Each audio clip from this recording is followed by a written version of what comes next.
Assalamualaikum warahmatullahi wabarakatuh, anak-anak hebat. Bagaimana kabarnya hari ini? Semoga selalu sehat ya. Kita berjumpa lagi di video pembelajaran Siu Bunda, Sinau yuk bareng Bu Indah.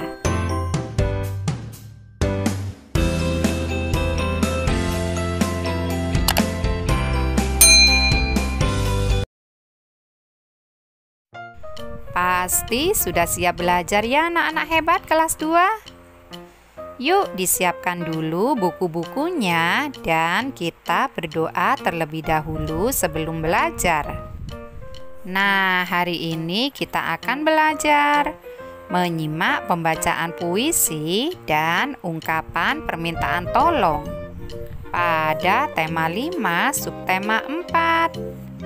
Muatan pelajaran Bahasa Indonesia KD 3.5 dan KD 3.6. Anak-anak hebat, saat menyimak pembacaan puisi, perhatikan dengan sungguh-sungguh artikulasi, intonasi, dan ekspresi pembaca puisi. Masih ingatkah kamu apa itu artikulasi, intonasi, dan ekspresi? Artikulasi yaitu kejelasan pengucapan kata-kata. Sedangkan intonasi yaitu ketepatan penekanan nada kata-kata. Dan ekspresi yaitu raut wajah saat membaca kata-kata. Saat membaca puisi, setiap kata sebaiknya diucapkan dengan perlahan agar terdengar jelas. Pembaca puisi juga harus memperhatikan penekanan suara pada kata-kata tertentu. Selain itu, ekspresi pembaca puisi juga harus sesuai. Coba simaklah temanmu yang sedang membaca puisi ya. Tepatkah lafal, intonasi, dan ekspresinya?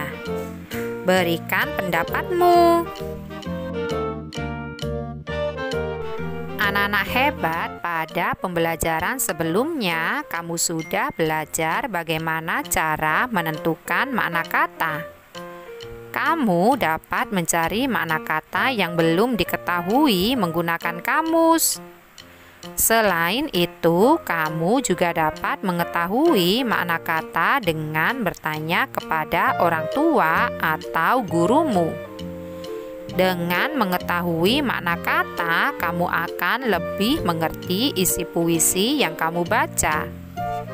Sekarang perhatikan teks lagu berikut ini ya anak-anak hebat. Lagu tentang air terjun. Bacalah seperti puisi. Lalu diskusikan makna kata-kata berikut ini. Yang pertama ada kata jauh. Jauh di sini maknanya yaitu tidak dekat. Lalu ada kata deru. Deru maknanya yaitu berbunyi keras gemuruh seperti air deras. Selanjutnya yang ketiga ada kata umpama.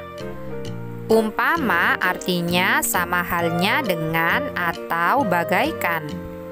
Selanjutnya ada kata rupanya. Maknanya yaitu kelihatannya atau tampak. Dan yang terakhir ada kata terjun. Artinya yaitu melompat turun.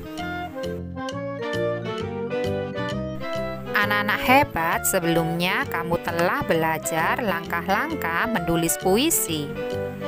Masih ingatkah kamu apa saja langkah-langkahnya? Ada beberapa langkah yang perlu dilakukan untuk menulis puisi. Antara lain, yang pertama menentukan tema puisi. Lalu yang kedua menuliskan kata-kata indah yang sesuai tema. Dan yang ketiga, menyusun kata-kata tersebut ke dalam beberapa baris puisi. Sekarang coba tulis sebuah puisi ya. Puisi tentang komodo.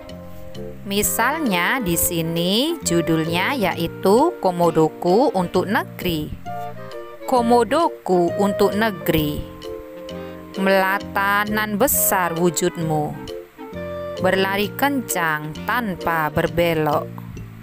Itulah keahlianmu, Komodoku sayang. Kaulah binatang tertua di bumi. Mengintai mangsa dengan lidahmu, membunuh mangsa dengan liurmu. Terkapar mangsa tak berdaya, membuatku takut bukan kepalang.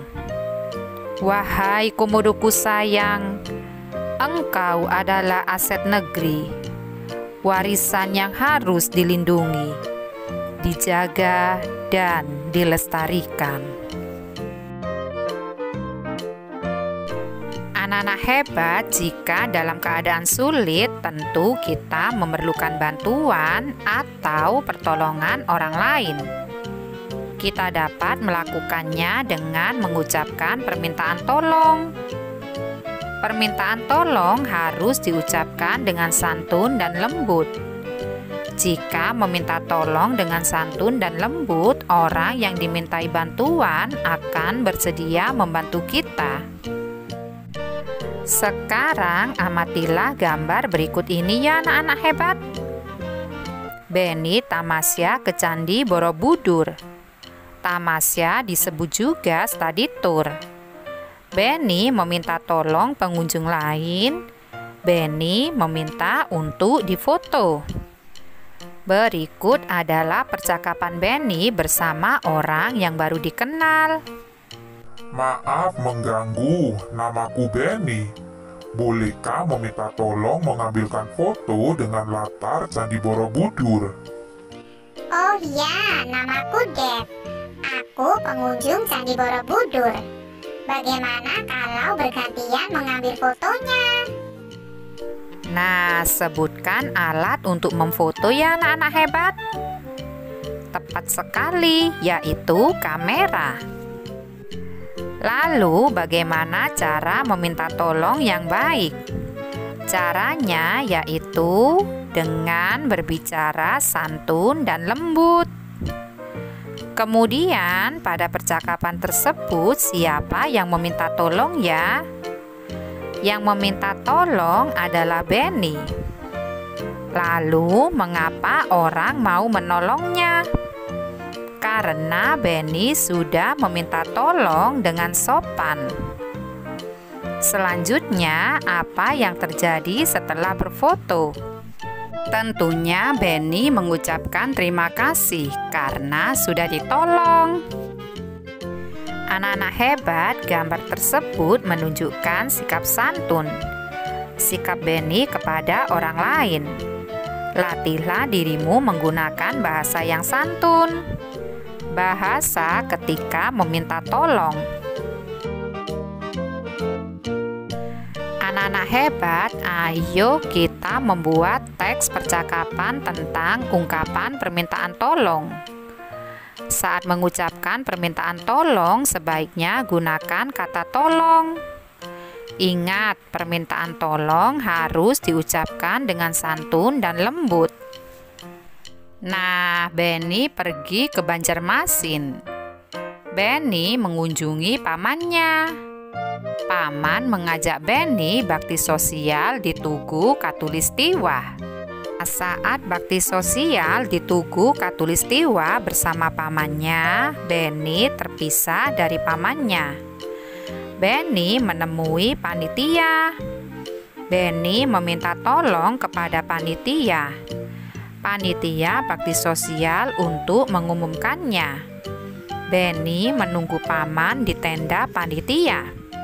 Sekarang bantulah Benny membuat kalimat. Kalimat dengan kata tolong kepada panitia. Buatlah 4 kalimat dengan kata tolong.